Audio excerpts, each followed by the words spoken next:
Hi friends, I'm Jeremiah and I am doing an interview for Jacob Lenhoff. I believe this is the first of a part of a video series, so it might be kind of interesting. So the first question he's got for me is, how's your summer like been for you? Well, for me, the summer's just getting started really. We've been busy with harvest because we had a cool summer or cool spring and rainy and kind of wet, so harvest started earlier than usual, so it's been busy. Trying to get everything ready in time and trying to get the combines rolling and get things done. And we're starting to finally get things finished up. So here in about another week or so, for me, summer will start to begin for me. The second question he has is, what was some of your favorite memories of the holidays with your parents and siblings as a kid and now? Well, for me, when I was a kid growing up, my grandparents lived about 3 hours away. And we went down there every Christmas Eve morning, 3 to 3.5 hour drive one way. And then there's a 3.5 hour drive back on Christmas night. So a lot of my memories growing up, I don't know if I'd say it's my favorite memory, but it was almost spent on the road, on the interstate, driving back and forth. We'd go down there on Christmas Eve and we'd have chili and finger foods and stuff like that.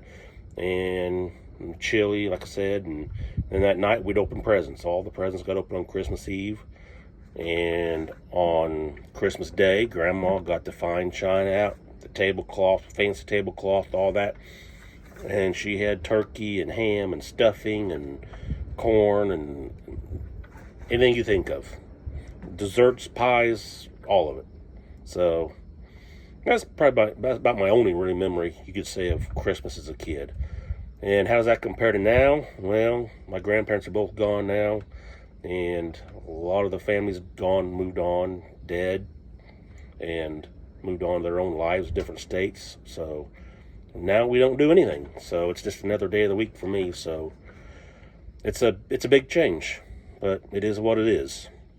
The other question he had was, what is the stupidest thing you did as a kid that you got in trouble for?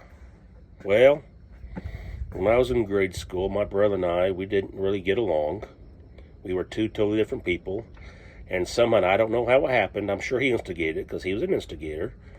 But we had a fight that turned into a root beer fight. I'm sure it started with hitting and kicking and name calling to begin with. But somehow a can of root beer got involved and it got shook up and opened up in someone's face. And the other one did the same thing. And next thing you know, two or three cases later, we were out of root beer on whatever pop we could find to shake up and spray in each other's faces, and the house was covered from ceiling to floor in root beer, and it was very sticky, and yeah, we got in a lot of trouble for that. And then you fast forward to another time, I'd have been probably in 6th or 7th grade, we had a grape juice incident, something kind of similar, but I don't remember the details, but it was an accident, and we were drinking grape juice for whatever reason, and somehow the glass of grape juice got knocked over and went down the white wall, and the white wall turned purple, and next thing I knew, my brother took the unopened jar of grape juice and was opening it up and spitting it in my face, and it was on. So all the white walls and the white ceilings turned purple, and it was kind of stupid, but kind of funny nowadays, but yeah, it wasn't good then, though. I can tell you that. Another question Jacob had was, what is your favorite thing you and your dad would do together? Well, I can't really think of a lot of things we really did do together, but one that does stick out is when I was in probably high school, early high school, maybe late middle school, we had to build a new retaining wall. He bought a bunch of landscape timbers, and we built a retaining wall all the way around our house because the dirt was washing away, and we needed something to hold the dirt because the basement was becoming an above-ground basement. And I helped him with that, and it was several weeks in the process, getting materials and building it, and him and I did it, and it was something I do remember. And then when I was further along in high school, we started raising rabbits commercially, and him and I was pretty much the one taking care of them. And we built the rabbit cages and all that. So I guess building things with him was something that we did a lot together that I do kind of remember. Another question he had is, what was your favorite subject in school that you excelled at as a kid, and who was your favorite teacher as a child? Well, I'm going to be honest with you. I wasn't any good at school. I didn't excel in any subjects whatsoever. I got by on C's, D's, and F's. How I graduated, I don't know. I didn't have a favorite subject. I hated school. I wanted nothing to do with it, and that's why I never went to college or anything else. But I would say I enjoyed earth science and life science. That would probably be the most interesting thing to me. I don't know that I got good grades in it, but I did try, and I did learn some stuff, I guess. I don't know that I use it today, but as far as my favorite teacher, I would say when I was in 5th grade, my 5th grade teacher was my favorite. She's the only teacher I had that actually, for whatever reason, liked me, and she respected me. She'll be respected, and, so, because all my other teachers, as far as I can think back, none of them liked me. They didn't want nothing to do with me. But she, for whatever reason, she liked me. So, in my book, she was pretty cool. The other question was, as an adult, working at a job, has the subject you learned in school paid off in the job, and how? Well, as far as science goes, no, it didn't, because I'm in agriculture. I run a grain elevator, 2.5 million bushel grain elevator, and I farm and raise cattle on the side, and we did learn things like cell structures and plant structures and stuff like that, but it's stuff I don't use. It doesn't really relate to today's world. One class that I did take that I was good at, I guess I should have said, was when I was in high school. I took a business class where we had, it was a type of business class where we learned how to use word processors, and I was good at it, and I did excel at that one, I suppose. And today, word processors don't even exist. Everybody uses computers with word programs, and they got spell check and thesaurus and word count, and the word processor was just a glorified typewriter. So the technology has changed so fast over the course of time from when I was in high school to now that what I learned is now obsolete. So did what I learned pay off? The only thing that paid off for me would be math. And I hated math growing up. I hated it. I was not good at it. I hated it. I wanted nothing to do with it.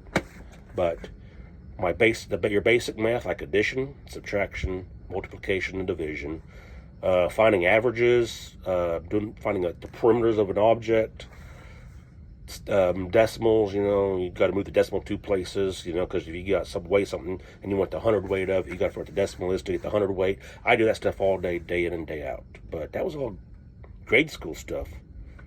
So basically, anything you like Algebra 1 or Algebra 2 or geometry, no, I don't use any of that, none of it.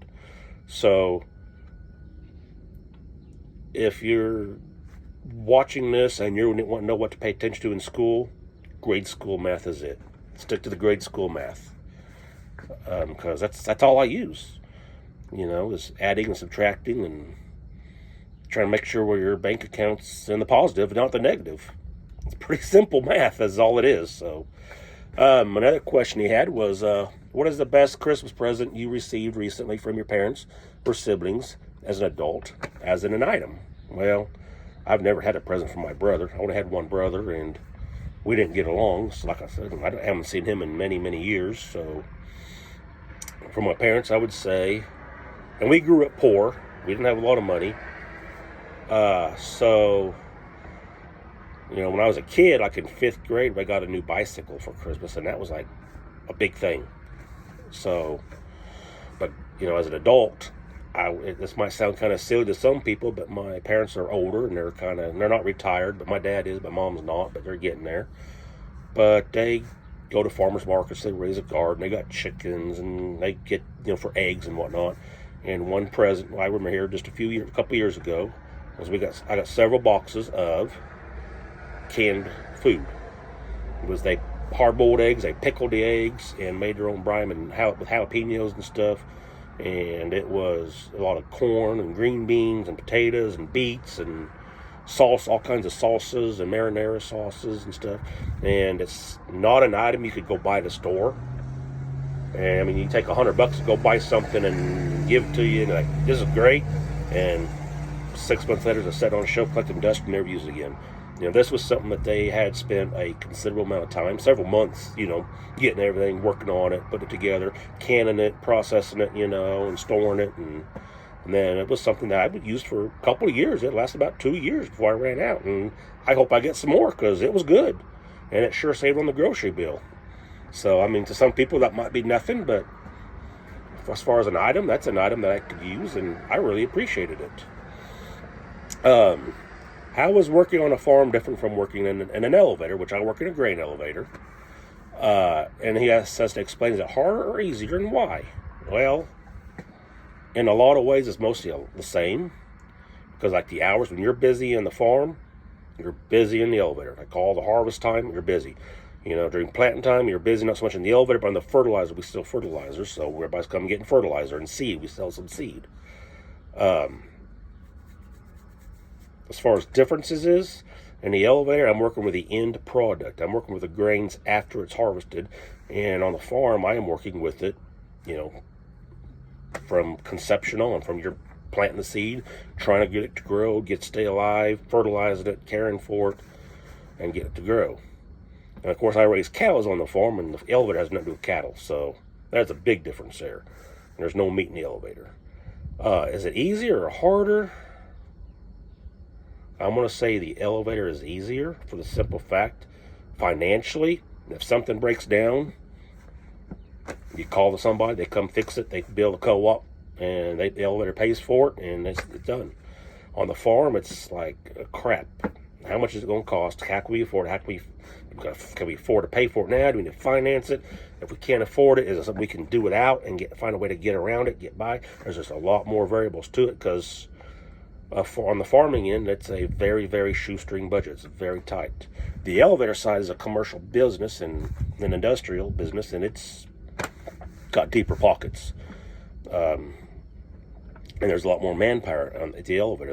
They need more help. They just hire people, and they can fill shoes and positions. And on the farm, it's just you. It's just me. I mean, if I need help, I gotta beg somebody to come help me do this, move a combine, move or changing fields. I need help to do this or do that. And if it's a 2-person job, I may not be able to afford to hire that person. And sometimes it's as simple as I'll buy you a case of beer if you can let me do this and do that. And sometimes that works, sometimes it don't. But it's the farming side is way harder, just because there's a lot more variables that you got to do on your own, and you have no one to back you up. And like I said, financially, it's a shoestring budget. You got to make it or you don't. So there's that. When was the last time you saw your dad, and what was the last few things you'd done together recently? Well, the last time I saw him was about 2 weeks ago before harvest. Kind of the last question. It was kind of one of them deals where I begged him for some help. I had to take my grain truck into the town about 30 miles away to get some tires fixed onto it because I couldn't find no one local to do it. And I dropped it off, and I needed to ride back. So he picked me up 10 o'clock at night and gave me a ride back. Well, some of the most things we've done together recently, we working cows. I AI'd a bunch of cows this year, and then we had to sort them, and we had to sort them like 3 times because you got to synchronize your cattle, and you got to run through the chute like 3 different times on 3 different days, like 2 weeks, like a week apart. And there was a lot of cattle handling. And then we had to sort them by, pair them up with almost to the babies. And this group goes in this pasture, this group goes in this pasture. There was a lot of cattle sorting, and he helped me haul them all out there. And, which I'm glad, I'm thankful for that. But that was the last few things we've been doing. And there's been a lot of that. Question number 10 he had is, when you were a kid and you were bullied, what was the biggest thing you did to defend yourself? Well, that did happen a lot, and at first there wasn't really much I did. I tried to ignore it, hoped it would go away. It didn't. It was always the same group of kids over and over. There's one time I remember, I was probably a freshman in high school, and we was on the basketball court during like PE, and I remember this one kid, he was a troublemaker. He was out to get me, and he was standing there, and I had the basketball in my hand, and I remember looking at him, and I took that basketball, and I boomed it, hit him right in the side of the head. Well, that kind of slowed him down for a little bit. They kind of had some second thoughts of, he might start fighting back or something. So they kind of eased back for a little bit, but it didn't last. They started picking it back up, and they got pretty bad. Then my sophomore year in high school, the next year, we were eligible to take weights and conditioning. We went to the weight room, you got to lift weights. Well, that very first day, it was bad. They were all, all them kids were in the same weight class I was in, naturally, which turned out to be a good thing, because we started out with the bench press. I was wanting to do the bench press, and they did theirs and all that, and it was my turn, and they had just a bar and 45-pound weight on each side, that's all it was. And they were all laughing and sneakering, like, yeah, watch this is going to be good. Well, we only did 10 sets. I knocked out 10 sets. It was nothing. I said, that was easy. Put a 35. Don't put a 35. Put a 45 on there. They're like, there ain't no way. They put a 45 on there. I knocked out 10 sets. I struggled the last 3, but their jaws were dropping and their eyes was that big. And they're like, we ain't fucking with him no more. We ain't doing this because, no, we ain't doing it. And they did. After the first week in the weight room, it came to a stop. So my advice is, if you're going to be, if you're bullied and you want to do something about it, I guess, is just show them you're tougher than they are. I mean, these kids were probably, some of them were farm kids, some of them weren't. I'm sure a lot of them played on the computer and watched TV all day. Like I said, I grew up poor, so we had these cinder blocks, and they weren't your normal cinder blocks. They were old blocks off a foundation, so they had concrete and mortar on them, and they were heavy. They were some heavy blocks. And I remember we was building something or doing some project, and I had to carry them blocks in the back of the pasture, carry them one each hand. I was in 4th or 5th grade, and I'm carrying these heavy blocks. All I could do, I just set them down so I get my breath, rest, pick them up, and I carry these. And these blocks must weigh 50 pounds, so in each hand, that's 100 pounds. And for a 4th, 5th grader, that's a lot of weight. And I probably carried them blocks for 1/8 of a mile. And when you got them set down, you walked all the way out to the back of that pasture, got 2 more, and you carried them up there. And that was a lot of carrying. We had a pasture that had a fence charger. It was way in the back, and it ran off a car battery. And about this time, I was probably 8th or 9th grade. And, we didn't have money, so we didn't have 4-wheelers and stuff like that. But we had a pickup truck. Well, we got a lot of rain one year, and the battery was bad, and the fence was dead, and I had to go put a new battery out there. Well, you couldn't drive the pickup out there because it was too wet. The truck got stuck in red pasture, so I drove out there, and I got a brand new battery, and I carried that battery, a brand new car battery. Like I said, I probably only weighed 100, I may have been close to 200 at the time. I don't know, it's probably a freshman in high school, maybe, I don't know. But I carried that car battery to the back of the pasture. It was a half-mile walk. It was the half-mile line. And I put it up there, I got it going, got the fence charged, and then I had to carry the dead battery all the way back. And the grass was knee-high, and it was a rough, rocky terrain. There was a hole, you stumbled in the hole, but you didn't dare drop the battery, because you dropped that battery and you broke it, and you had to have your butt, because that was an expensive battery. And like I said, we didn't have money. So I got tough, I guess, doing that. And just sitting around watching TV, and playing on video games, or on today's world, playing on phones and iPods and whatnot, or iPads, it ain't gonna do it for you. Get out there and get outside and get physical and learn. You learn some stuff at the same time you learn things. That's how I learned things. Was I was physically active and in the process of the manual physical labor that made me tougher and stronger to defend myself.